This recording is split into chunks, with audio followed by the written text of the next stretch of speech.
നിങ്ങൾ പിന്നെ കുട്ടികൾക്ക് തിരിഞ്ഞു നോക്കേണ്ട കാര്യമില്ല. അതിഗംഭീരമായിട്ട് ആ കുട്ടികൾക്ക് വളർച്ചയുണ്ടാവും, അതികേമായ വളർച്ചയുണ്ടാവും, നല്ല വിദ്യ ഉണ്ടാവും, നല്ല. നമസ്കാരം, കൈപ്പേശ്ശേരി ഗോവിന്ദമ്പുരി. ഒരുപാട് അമ്മമാരെ വിളിച്ച് ചോദിക്കാറുണ്ട്, തിരുമേനി എൻ്റെ മക്കളെ എങ്ങോട്ടിരുന്നാ പഠിക്കണ്ടേ, ഏത് മുറിയിലിരുന്നാ പഠിക്കണ്ടേ? അങ്ങനെ നിരവധി പേര് ചോദിക്കാറുണ്ട്. എല്ലാവർക്കും ഒരുപാട് പേർക്ക് അറിയാവുന്നൊരു കാര്യമാണെന്ന് എനിക്ക് തോന്നുന്നു. പക്ഷെ ഒരുപാട് പേര് ചോദിച്ചപ്പോൾ അതൊരു വീഡിയോ ആയിട്ടങ്ങ് പറയാമെന്ന് വിചാരിച്ചു. കാരണം ചോദിക്കാത്ത അമ്മമാർ ഒത്തിരി ഉണ്ടാവും, ചോദിക്കാത്ത വ്യക്തികളും ഉണ്ടാവും, അല്ലെങ്കിൽ അറിയില്ലാതെ ചെയ്യുന്ന വ്യക്തികളുണ്ടാവും. ശരിക്ക് ഒരു ഗ്രഹത്തില് ഈശാനകോൺ വ്യാഴവുമായൊക്കെ ബന്ധപ്പെടുത്തി പറയുമ്പം, വ്യാഴം എന്ന് പറഞ്ഞ ഗ്രഹം വിദ്യയുടെ കാരകനായതുകൊണ്ടും കിഴക്ക് വടക്ക് മൂലഭാഗം മീനരാശി അത് വ്യാഴത്തിൻ്റെ ക്ഷേത്രമാണ്. അവിടെ പഠനമുറിയാക്കുക അത് വളരെ കേമാണ്. സ്വാഭാവികമായും ഒരു നിലയുള്ള വീടിൻ്റെ വടക്ക് കിഴക്ക് മൂലയൊക്കെ അടുക്കളയായി മാറും. വാസ്തുപ്രകാരം അവിടെ അടുക്കളയാണ്. പിന്നെ 2 നിലയുള്ള വീടിനാണ് വടക്ക് കിഴക്ക് മൂലയിൽ മുറി കിട്ടാനുള്ള സാധ്യതകളുണ്ട്. അപ്പോൾ പിന്നെ എന്താ ചെയ്യുക? ഇനി ഇതൊന്നുമല്ല, ആകെ ഇപ്പം 2 മുറി അടുക്കളയേ ഉള്ളൂ, ആ വീട്ടിലിപ്പോൾ കിഴക്ക് വടക്ക് മൂല ഇതിനു വേണ്ടി നിർമ്മിക്കുക എന്ന് പറയുന്നത് ബുദ്ധിമുട്ടാണ്. നമ്മൾ ഇരിക്കുന്ന സ്ഥലത്തിൻ്റെ കിഴക്ക് വടക്ക് മൂലഭാഗം, നമ്മൾ ഹാളിലാണ് ഇരിക്കണമെങ്കിൽ അതിൻ്റെ കിഴക്ക് വടക്ക് മൂലഭാഗത്ത്, നമ്മൾ ഏത് മുറിയിലാണോ ഇരിക്കുന്നത് അതിൻ്റെ കിഴക്ക് വടക്ക് മൂലഭാഗം, അങ്ങനെ നമുക്ക് എടുക്കാവുന്നതാണ്. ടോട്ടൽ ഒരു വീട് നോക്കുമ്പോൾ ടോട്ടലിൻ്റെ വടക്ക് കിഴക്ക് മൂല അതികേമാണ്. അതെല്ലാവർക്കും പ്രാപ്യമായല്ലാത്തൊരവസ്ഥയാണ് ഇരിക്കുന്ന മുറിയുടെ വടക്ക് കിഴക്ക് മൂല. അത് പഠനത്തിന് ഉപയോഗിക്കാവുന്നൊരവസ്ഥാവിശേഷം. എങ്ങനെ ഇരിക്കണം, ദിക്ക് ഏതാണ്? ഇപ്പം നമ്മളിപ്പോൾ കിടക്കുന്ന കാര്യം പറയുമ്പം, വയ്യ വടക്കോട്ട് വേണമെങ്കിൽ തെക്കോട്ട്, വേണ്ട പടിഞ്ഞാട്ട് വേണം കിഴക്കോട്ട് എന്ന് പറയണ പോലെ തന്നെ ഈ ഭൂമിയിലെ ഒരു ഊർജമുണ്ട്, മനുഷ്യ ശരീരത്തിലെ ഊർജമുണ്ട്. പ്രകൃതിയുടെ ഊർജങ്ങളും മനുഷ്യരീരത്തിലെ ഊർജങ്ങളും അങ്ങോട്ടും ഇങ്ങോട്ടും ദോഷമായി നിൽക്കുന്ന ദിക്കുകൾ നമ്മൾ ഇരുന്നാൽ പഠിക്കുന്നത് തലേ കയറില്ല. അങ്ങനെ ആ ഒരു നിയമം വെച്ചിട്ടാണ് വടക്കോട്ട് തല വെക്കരുത്, ഭൂഗുരുത്വാകർഷണ ബലം കൂടും, അതുകൊണ്ടാണ് പടിഞ്ഞാട്ട് വെക്കരുത് എന്നൊക്കെ പറയണേ. ഇവിടെ നമ്മൾ ഉദ്ദേശിക്കുന്നത്, നമുക്ക് ആഗിരണ ശക്തി കൂടുതലുള്ള ദിക്ക് ഏതാണോ ആ ആഗിരണ ശക്തി കൂടുതൽ ദിക്കെന്ന് പറയുന്നത് ശരിക്കും കിഴക്കാണ്. സൂര്യൻ അഭിമുഖമായി സൂര്യദേവനെ നമ്മൾ മനസ്സിൽ സങ്കല്പിച്ച് കിഴക്ക് അഭിമുഖമായി എപ്പോഴും പഠിക്കാനിരിക്കണം, കിഴക്കോട്ടിരിക്കണം. അതാണ് അതിൻ്റെ നിയമം. കിഴക്കോട്ടിരിക്കുക, കിഴക്ക് അഭിമുഖമായിരിക്കുക, അത് ചെയ്യുന്നത് വളരെ വളരെ നല്ലതാണ്. അങ്ങനെ ഇരുന്ന് കഴിഞ്ഞാൽ കൂടുതലായിട്ടുള്ള വളരെ കേമായിട്ടുള്ള ആഗിരണ ശക്തി നമുക്ക് കൂടും. ശരിക്കും പൊതുവെ ഈ കട്ടിലെ ഇരുന്ന് പഠിക്കണ കുറേ ശീലങ്ങളൊക്കെ ഉണ്ട് ചില ആൾക്കാർ. കുറേ പുസ്തകമൊക്കെ നിരത്തിയിട്ടിട്ട് കട്ടിലെ കമന്ന് കിടന്ന് ചെരിഞ്ഞ് കിടന്ന് അങ്ങനെയുള്ള പഠിത്തങ്ങളൊക്കെ ഒഴിവാക്കുക. 6 ആധാരചക്രങ്ങൾ മനുഷ്യ ശരീരത്തുണ്ട്, നമ്മുടെ മൂലാധാരം തൊട്ട്. അത് നിവർന്നിരുന്ന് പഠിക്കുമ്പോഴാണ് നമുക്ക് ആ എന്താ പറയണേ ശരീരത്ത് അതങ്ങ് പെട്ടെന്ന് നമുക്ക് ഉൾക്കൊള്ളാൻ പറ്റണം. അപ്പം നല്ല നിവർന്നിരുന്ന് പഠിക്കുക എന്നുള്ള ആദ്യമായിട്ട് ചെയ്യുക. കിഴക്കോട്ട് തിരിഞ്ഞിരിക്കുക അത് ചെയ്യുക, കിഴക്ക് വടക്ക് മൂല ചെയ്യുക. ഇനി കിഴക്ക് വടക്ക് മൂല ഭാഗത്ത് ചെയ്യുമ്പോൾ ഒന്നല്ല മേശപ്പുറത്തോ അല്ലെങ്കിൽ തൊട്ടു മുമ്പുള്ള ഭിത്തിയിലോ ഗണപതിയുടെയും സരസ്വതിയുടെയും ഒക്കെ ഒരു ചെറിയ ചിത്രങ്ങളൊക്കെ ഉണ്ടെങ്കിൽ ചെറിയ പടങ്ങൾ മേശപ്പുറത്ത് സൂക്ഷിച്ചാലും മതി. അവരെയൊക്കെ വന്ദിച്ച്, അതായത് നമ്മുടെ പുസ്തകം എന്ന് പറയുന്നത് സരസ്വതിയാണ്, അറിവാണ്, ജ്ഞാനമാണ്. ആ പുസ്തകത്തിൽ കിട്ടുന്ന അറിവ് കൊണ്ടാണ് നമുക്ക് മാർക്ക് വാങ്ങിക്കുന്നത്. ആ മാർക്കാണ് നമ്മളെ ഒരു തൊഴിലിലേക്ക് എത്തിക്കുന്നത്. അപ്പം ആ തൊഴിൽ നമുക്കുടെ ജീവനാവുമ്പോൾ അല്ലെങ്കിൽ ദൈവമാവുമ്പോൾ നമ്മൾ പഠിക്കുന്ന പുസ്തകങ്ങളും നമ്മുടെ ഈശ്വരന്മാരാണ്.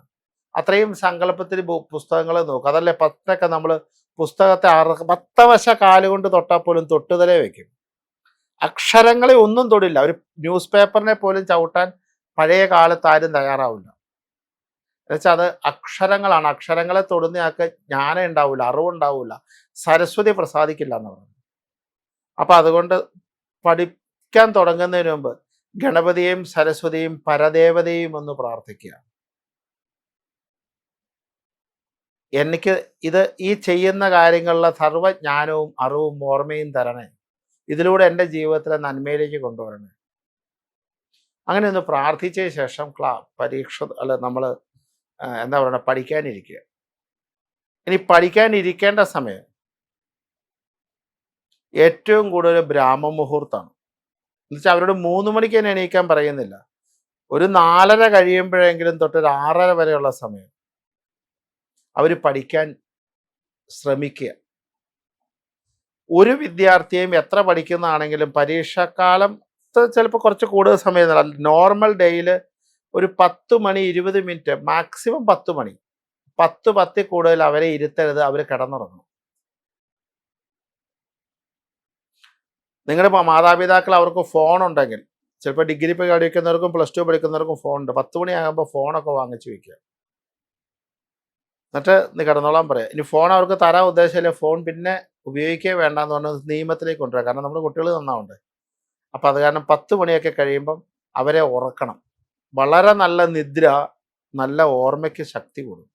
ഒരു രാവിലെ നേരത്തെ ഈ പറഞ്ഞ പോലെ ഒരു 4-4:30 ആകുമ്പോൾ എണീറ്റ് ഒരു 6:30 വരെ അങ്ങോട്ട് പഠിക്കാൻ ശ്രമിക്കുക. നോക്കിക്കോളൂ, ഒരു 15% മാർക്ക് അടുത്ത എക്സാമിന് ഈ വർഷത്തേക്കാൾ കൂടുതൽ കിട്ടും. ഈ പറയുന്ന സ്ഥലത്തിരുന്ന് പഠിക്കുക. ഇതേ രീതിയിലുള്ളൊരു സങ്കല്പം ഉണ്ടാവും, മനസ്സിന് പ്രാർത്ഥന ഉണ്ടാവുക. അതുപോലെ തന്നെ ബ്രാഹ്മ മുഹൂർത്തത്തിലെ പഠനം. ഇത് 3ഉം ചെയ്തോളൂ. ഒരുപാട് നന്മയിലേക്ക് ആ കുട്ടി വരും. മാർക്ക് ഇരട്ടിയാകും. അതുപോലെ തന്നെ എല്ലാ ദിവസവും അവരുടെ പരദേവതയെ പ്രാർത്ഥിക്കാനും അവരുടെ ഗ്രാമദേവതയെ പ്രാർത്ഥിക്കാനും നമ്മുടെ നാട്ടിലുള്ള ഗണപതി, മഹാദേവൻ, സരസ്വതി അങ്ങനെയുള്ളവരെ പ്രാർത്ഥിക്കാനും അതിനു വേണ്ടിയുള്ള പ്രാർത്ഥനകളും നാമജപാദികളും കൂടെ അവരെ ഉൾക്കൊള്ളിക്കുക. നിങ്ങൾ പിന്നെ കുട്ടികൾക്ക് തിരിഞ്ഞു നോക്കേണ്ട കാര്യമില്ല. അതിഗംഭീരമായിട്ട് ആ കുട്ടികൾക്ക് വളർച്ചയുണ്ടാവും, അതികേമായ വളർച്ചയുണ്ടാവും, നല്ല വിദ്യ ഉണ്ടാവും, ഏറ്റവും ചെറിയ നുറുങ്ങുകളാണ് ഇത് പറഞ്ഞേ കേട്ടോ, വളരെ വളരെ നുറുങ്ങുകൾ. അതുപോലെ മാതാപിതാക്കളായ നിങ്ങളോട് എനിക്കൊരു അഭ്യർത്ഥനയുണ്ട്. നിങ്ങളുടെ കുട്ടികളെ പോലെയല്ല തന്നെയാണ് ലോകത്തുള്ള എല്ലാ കുട്ടികളും.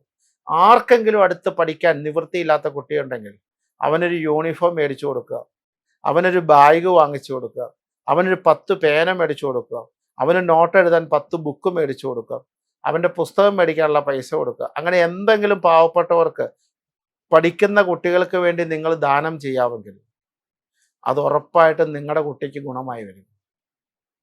അങ്ങനെ ചെയ്യുന്ന ദാനങ്ങൾ മാതാപിതാക്കൾ ചെയ്യുമ്പോൾ അത് കുട്ടിക്ക് ഗുണമായി വരും.